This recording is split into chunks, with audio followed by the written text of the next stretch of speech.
her own medical pod and self-contained life support. Meredith explains that she doesn't believe those cave scribbles meant anything and she's doing this for Peter, thus it's her responsibility to be sure the money isn't wasted.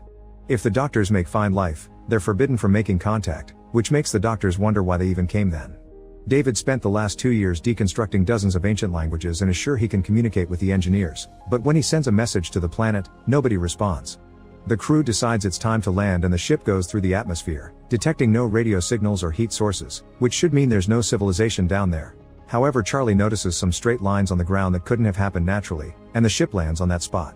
The crew gets ready to go on the expedition and David wears a suit even if he doesn't need it because he was designed to blend in among humans.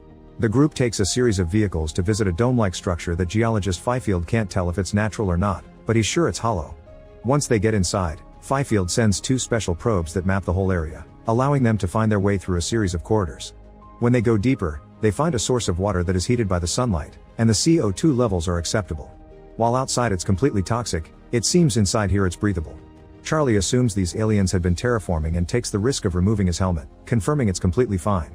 Then everyone removes their helmets to keep exploring, and David finds a wall with a weird goo and various symbols on it, which he activates thanks to his language knowledge. This causes a sudden hologram of running figures to appear through the corridors, and the crew follows them until they find the body of an alien lying next to the door that killed it. Fifield can tell things are getting dangerous and a geologist won't be needed, so he and biologist Milburn decide to go back to the ship.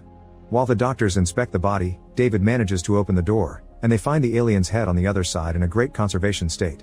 The rest of the crew finds more bodies, indicating the species is extinct.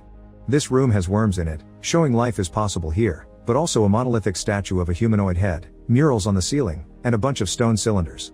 David notices the cylinders are sweating and soon one of them begins to expel a black organic substance.